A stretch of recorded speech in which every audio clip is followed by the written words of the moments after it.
Alrighty, for recycling, well, not recycling number 3, but no, sorry, that's where I started last time. Alright, let me start over here.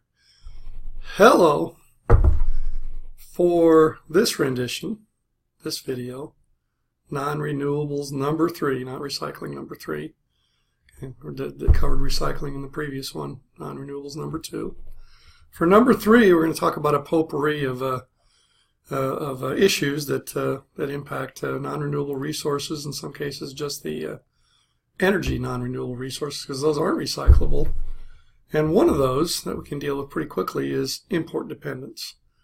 All right, so should we just have a pure free market approach to non-renewable resources? Probably most of the time. But there definitely is an issue in a world with as much conflict as we seem to constantly have for at least some non-renewable resources, those that are immediately and vastly defense critical, then maybe we better have a little bit of homegrown, at least a little bit of that stuff, homegrown, like oil. And there's some other strategic minerals. Cobalt, I think, is one that I've come across. That we better not be totally reliant on those from unfriendly and or distant sources that can be cut off.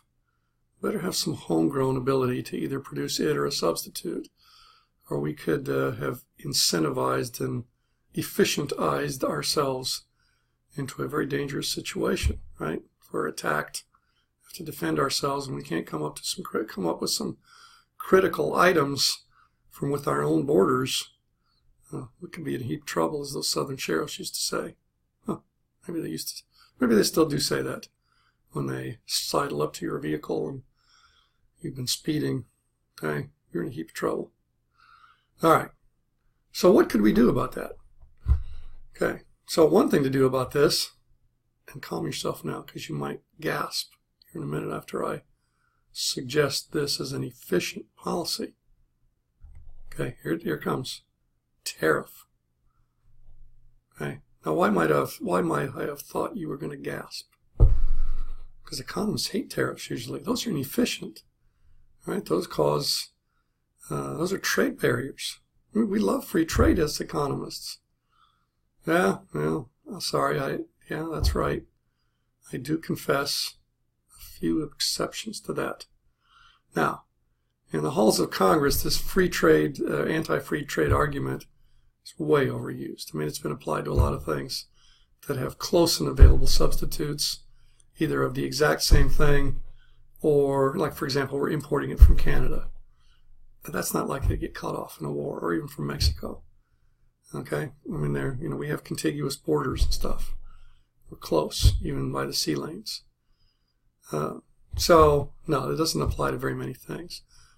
It can definitely be argued it applies to a few things, probably oil, probably some other strategic minerals. Tariff, okay? Tariff on what? How much what? Big tariff? No. A big tariff, pure protectionism, prohibitive tariff. We've got to make all this stuff ourselves because otherwise we're in trouble if we're attacked. No. Wrong. Because you see what happens if you do that. You could use a tariff to block trade, and then you'd have to, the domestic demand and domestic supply would find their equilibrium amount. Okay, you're covered. Sort of. Except that domestic demand and supply could get more and more expensive over time because your marginal extraction cost, if you don't have very much or because it's just not that available, could start high and get higher. All right, so tariff. On what? Well, on the thing you're worried about not having if you're attacked. Say like oil. Let's just use that example.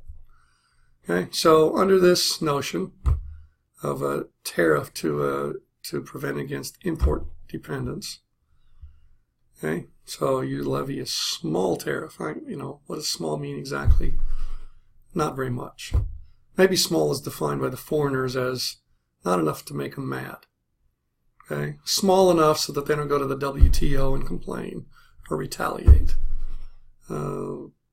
But maybe big enough, pushing that definition perhaps, so that you can have enough money to gradually and at an acceptable rate stockpile the stuff. See, that's one reason they're not likely to be as mad about it. The foreign sellers, the people that we trade with to buy oil. Okay, you put a little tariff on their oil. It's going to that'll raise the price that they can sell oil to us at. Okay, and they won't like that because that reduces the amount that we'll import from them. Right, that'll reduce their sales. Okay, and so that increase in price domestically then will expand our own domestic industry a little bit. So we won't drain ourselves as fast, right, to diminish this import, but we'll have some domestic producers of it. That's good.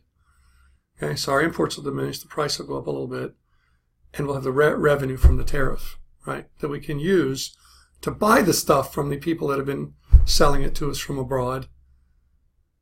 Okay, so we spend the tariff revenue on them, so they're not as upset about it, and so then maybe a little bigger as a result. They're willing to accept. So we watch our backs first. So yeah, it's going to be a tariff, and so how big of a tariff? Big enough to stockpile it at an acceptable rate. Okay, I mean, we kind of know how stable the world is now. We kind of know if it's likely that we're going to be attacked. We could be surprised, I guess. So, and we don't know how soon it's going to be destabilized, if it ever is. So some reasonable rate at which we stockpile the resource and whatever tariff that it takes to finance that. All right, so I think that takes care of that little first item in the potpourri of things that are relevant in natural resource markets at times. All right, so there's the energy market. So we're away from anything now that we can be possibly recycled. You burn the energy, so you can recycle some oil, but that's not the part that's used for energy, right? Lubricating oil, that kind of thing. Okay, but for most oil, or at least the part that we're most used to, gasoline, natural gas, petroleum-related products, right? Those are combusted. Those are dissipated into leftovers that cannot be in any meaningful sense recycled.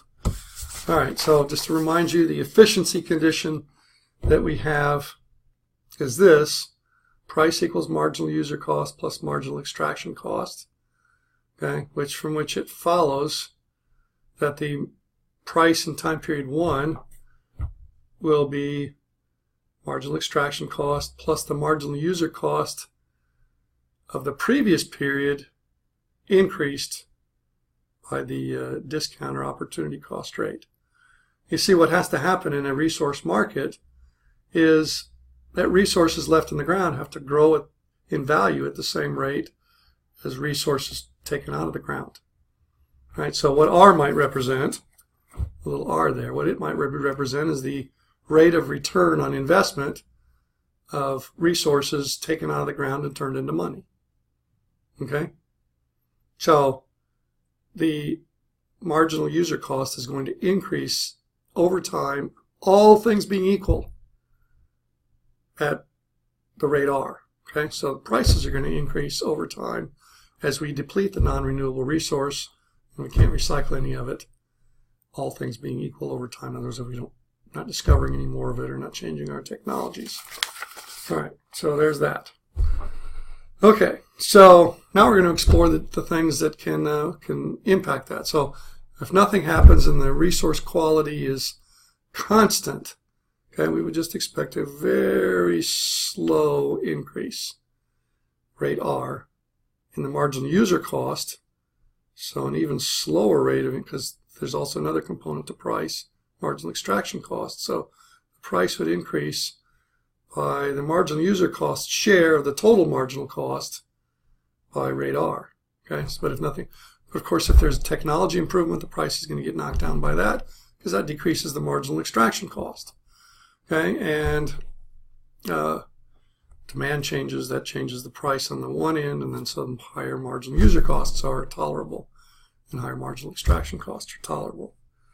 Okay, now one of the things we can explore with this construct is, what do I mean by this construct? This construct, okay, get my fingers out of the way, is the issue of price controls. Price controls have been part of the landscape with natural resources, particular natural gas is the one that's most often discussed and cited.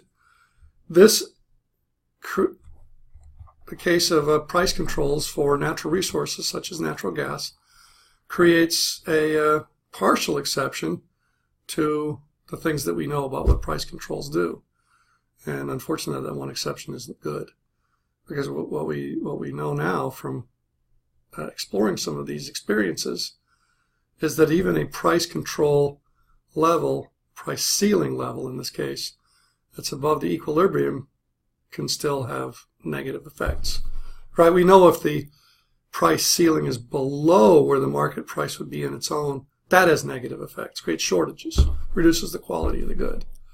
All right? So, but before we looked into these natural resource markets, okay, that constrains the perceived future value of the resource in the ground. Okay, the fact that there's a price ceiling at all, anywhere, even above the price. Now, of course, if it's way, way above, no. You know, if the price is 5 and somebody, just for grins, I guess, passes a price ceiling law that says, well, we won't ever allow it to go above 100.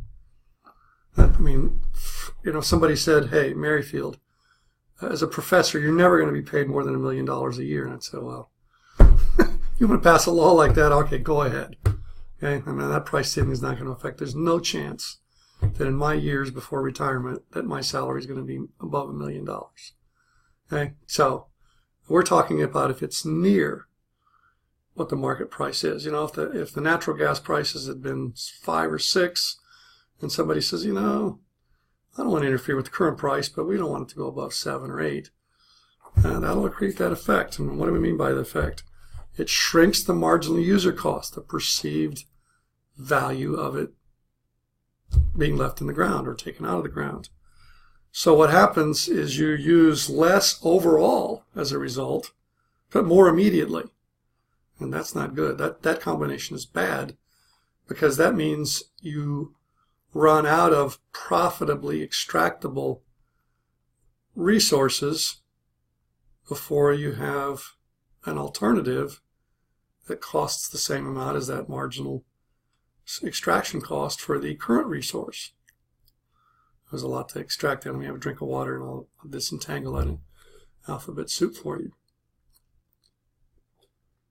You saw some of that in the natural resource one, where I held that graph up and it showed different trends in the price, right? And the graph ends when it does for that resource, and you move to another resource when the last increment of the resource has a marginal extraction cost. At what point the marginal user cost is 0, okay, when you reach the marginal cost of a substitute, some other resource. Okay, so at that point, marginal cost of the substitute is less than the marginal cost of extracting whatever you have left of the initial resource, and you transition to a new item. Well, the price control, the price ceiling, even if initially above, when enacted, above what the price was then, can be troublesome in that regard, because it doesn't allow the price to rise as high as is necessary to achieve a smooth transition to the marginal to the substitute. So then you'll have to achieve an abrupt transition with a big price jump to a substitute. You'll run out of the initial resource, the amount that's offered for sale at least. The current reserves, profitably extractable, will be depleted before the price has risen to where the potential reserves can be moved over to current reserves. All right, so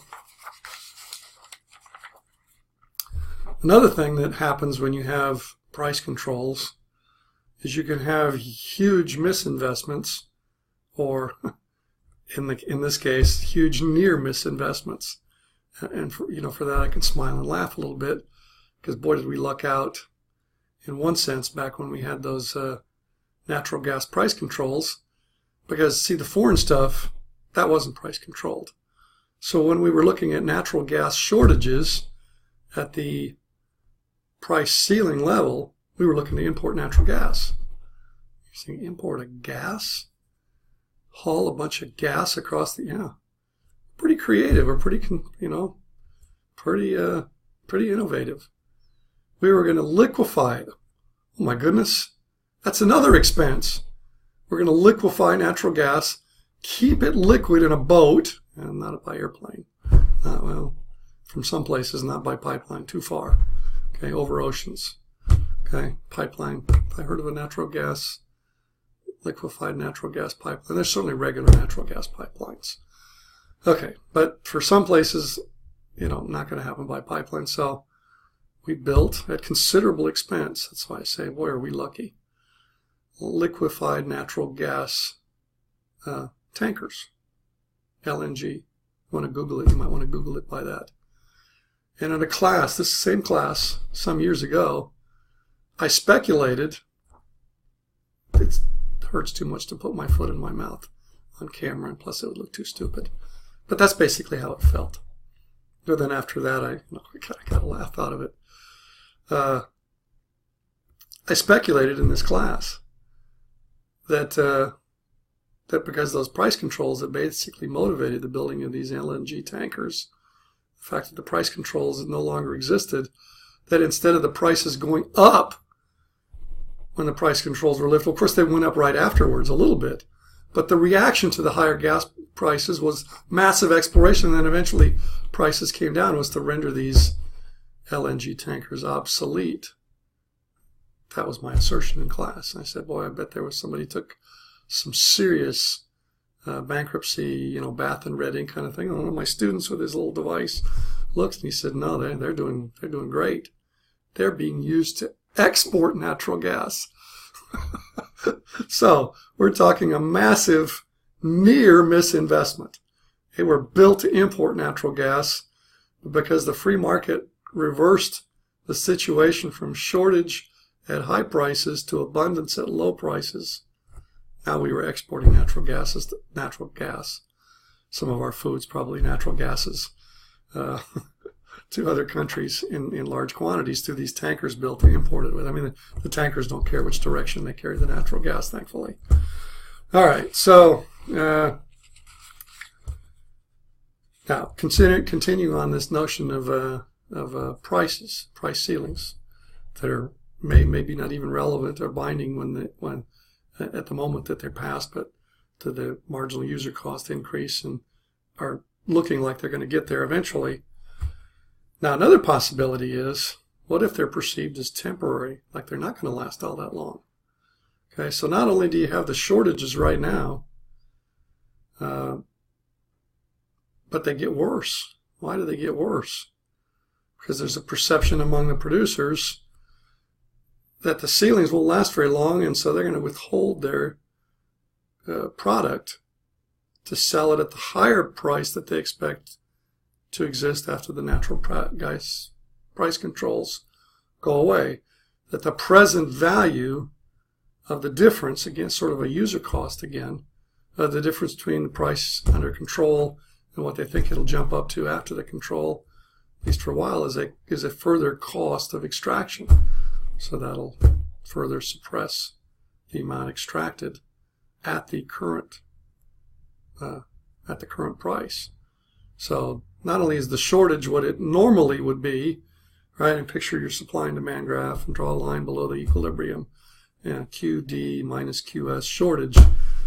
Then picture on top of that a leftward shift of the supply. Okay, as a result of the expectation that these price controls won't last long. I'll just sit on my reserves until they go away. Now you've got a really big shortage. And who knows, that may have been the driving force in the price controls eventually being politically untenable and going away. Okay, continue with my notes.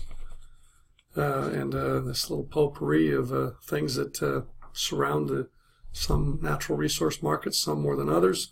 What about the issue of waste disposal? And mostly when you talked about that, it was like, what waste disposal? And, oh, yeah, the uranium mines, yeah, we better dispose of those wastes. Because either they can be used for terrorism, making dirty bombs, somebody really sophisticated making a real bomb. What are we going to do with the waste? Let's internalize that cost at least into the price of it to make sure that the extraction of it reflects that cost, and use something like the insurance bonding approach to make sure that the mining companies have the incentive to set aside some dollars, either in their own account, them being liable, or providing it in some sort of an off-site insurance policy or insurance bonding approach, the bond part of that. I mentioned that Gold King mine, the one that put all that yellow stuff in the San Juan River, eventually into Lake Powell. Apparently they didn't have such a policy when that mine was functional. I don't remember if the gold mine is still functional. I think it's closed. So they accumulated all this waste, and then when they were done mining there, they just left it. And over time, it's become less stable, and I guess the EPA went up to check on it and became the destabilizing force, and out it went. So, you see, we didn't demand that financial responsibility be in place. And so this externality that wasn't taken into account in the mining process became a nasty reality out there in the Four Corners part of the United States. Okay, but mostly, as I said, it's been mostly the nuclear. It's like, we've got to dispose of those waste. We can't just leave them sitting out there in the middle of nowhere where nobody will see them because it could get into the water and terrorists could get it and all of that. So somehow we need to have the waste disposal, not just the air and water externality issues, the ongoing ones as part of the mining process, but also the leftover ones from the wastes be internalized to some market mechanism. Okay, what about the issue of power plant accidents? Sabotage, should that be part of what we make power plants liable for?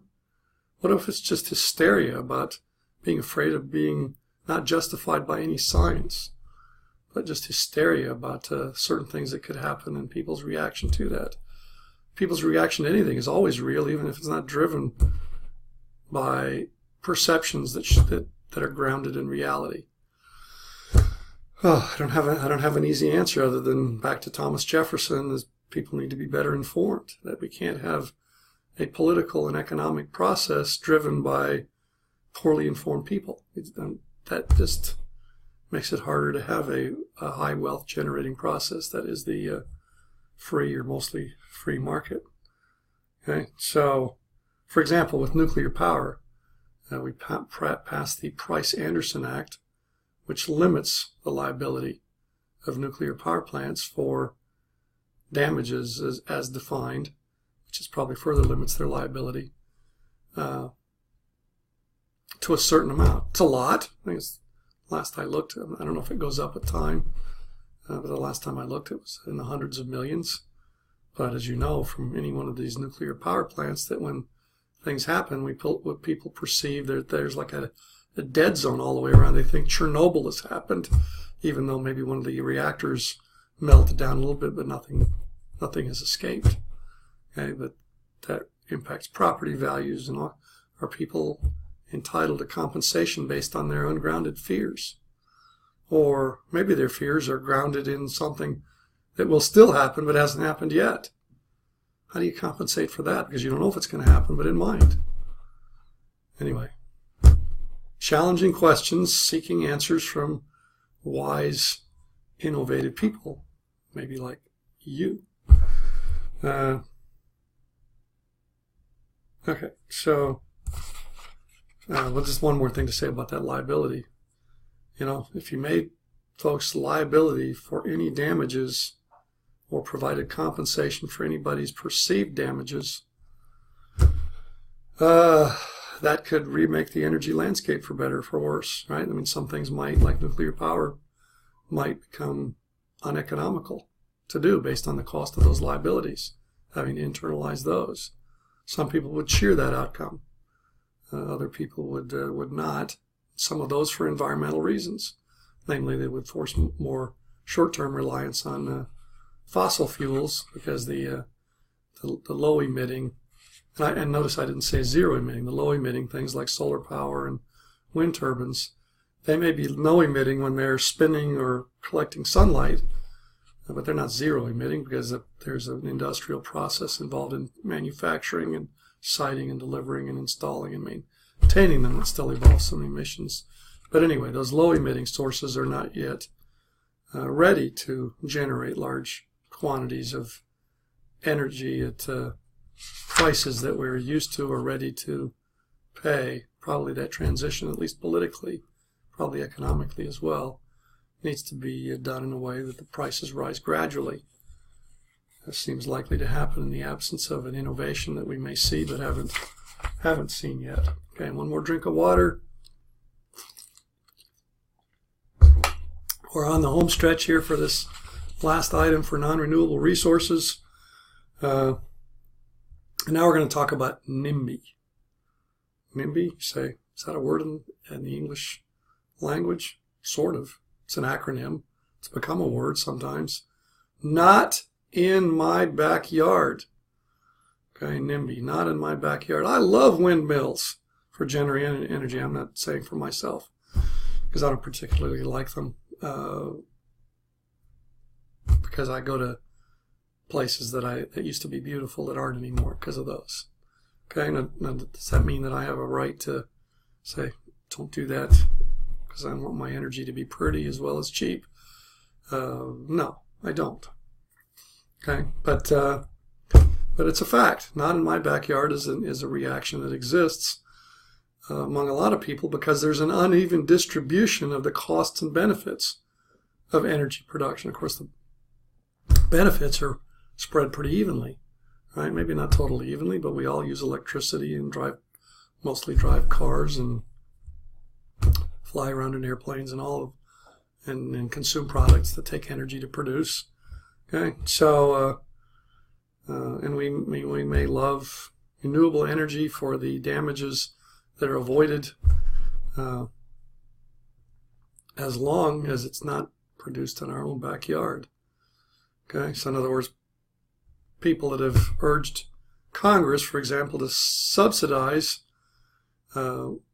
renewable energy until it can be made through innovation and experience more economical to subsidize it, and suddenly they find windmills in their line of sight for either where they live or where they drive or where they work, and they said, yeah, I like windmills, but don't build them where I can see them. Well, that's hard to do because, you see, windmills and solar panels are land intensive. It's hard to consume a lot of energy by those methods in ways that can be kept out of sight, out of mind.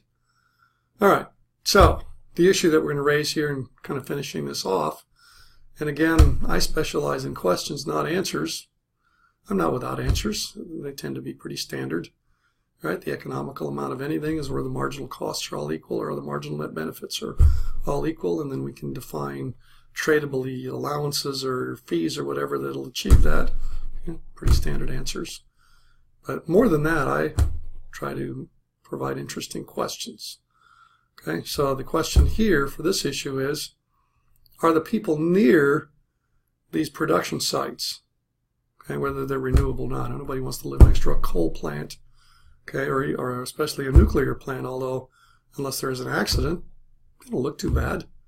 And they provide fewer externalities than living next to a coal plant. Even if it's shut down, it's probably got a pile of coal next to it that has more radiation that comes out of a nuclear containment vessel. Okay, that's too much elaboration on the question. So the question is, given the uneven distribution of costs and benefits of energy generation, are those people for which the costs, real or perceived, right? By real or perceived, I mean whether they're feared or ongoing, are they entitled to compensation? Should all of us be putting money into some fund, maybe a tax on energy, some of which to be used to compensate those that have to tolerate looking at windmills or coal-fired power plants or nuclear power plants? I don't know. See, that seems to be, again, subsidizing and or compensating for things that are pecuniary. I mean, if they're physical effects, sure, you could argue for that next to the coal plant. Not so much next to the nuclear plant, and I guess the site issue is one that's real by the renewable, solar panels and the windmills. Okay, so can you justify a tax to, in part, finance compensation to those who wish that those windmills had been put somewhere else, that they could get the energy from them without seeing them? Alrighty. It's been fun. And don't ever forget, the fun never ends unless you let it. So, no, it doesn't apply to very many things. It can definitely be argued it applies to a few things. Probably oil, probably some other strategic minerals. Tariff, okay? Tariff on what? How much what? Big tariff? No. A big tariff, pure protectionism, prohibitive tariff. We've got to make all this stuff ourselves because otherwise we're in trouble if we're attacked. No. Wrong. Because you see what happens if you do that. You could use a tariff to block trade, and then you'd have to, the domestic demand and domestic supply would find their equilibrium amount. Okay, you're covered. Sort of.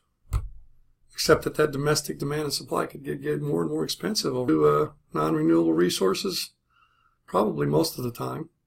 But there definitely is an issue in a world with as much conflict as we seem to constantly have for at least some non-renewable resources, those that are immediately and vastly defense critical, then maybe we better have a little bit of homegrown, at least a little bit of that stuff, homegrown, like oil. And there's some other strategic minerals. Cobalt, I think, is one that I've come across. That we better not be totally reliant on those from unfriendly and or distant sources that can be cut off. Better have some homegrown ability to either produce it or a substitute, or we could have incentivized. Alrighty, for recycling, well, not recycling number 3, but no, sorry, that's where I started last time. All right, let me start over here. Hello, for this rendition, this video, non-renewables number 3, not recycling number 3. That covered recycling in the previous one, non-renewables number 2. For number 3, we're going to talk about a potpourri of issues that impact non-renewable resources. In some cases, just the energy non-renewable resources, because those aren't recyclable. And one of those that we can deal with pretty quickly is import dependence. All right, so should we just have a pure free market approach to? Why might I have thought you were going to gasp? Because economists hate tariffs usually. Those are inefficient, right? Those are trade barriers. We love free trade as economists. Yeah, well, sorry, yeah, that's right. I do confess a few exceptions to that. Now, in the halls of Congress, this free trade, anti-free trade argument is way overused. I mean, it's been applied to a lot of things that have close and available substitutes, either of the exact same thing or, like, for example, we're importing it from Canada. But that's not likely to get cut off in a war, or even from Mexico. Okay? I mean, we have contiguous borders and stuff. We're close, even by the sea lanes. And efficientized ourselves into a very dangerous situation, right? If we're attacked, we have to defend ourselves, and we can't come up with some critical items from with our own borders. We could be in a heap of trouble, as those Southern sheriffs used to say. Maybe they still do say that when they sidle up to your vehicle and you've been speeding. Okay, you're in a heap of trouble. All right. So what could we do about that? Okay. So one thing to do about this, and calm yourself now because you might gasp here in a minute after I suggest this as an efficient policy. Okay, here it comes. Tariff. Okay. Now, why might a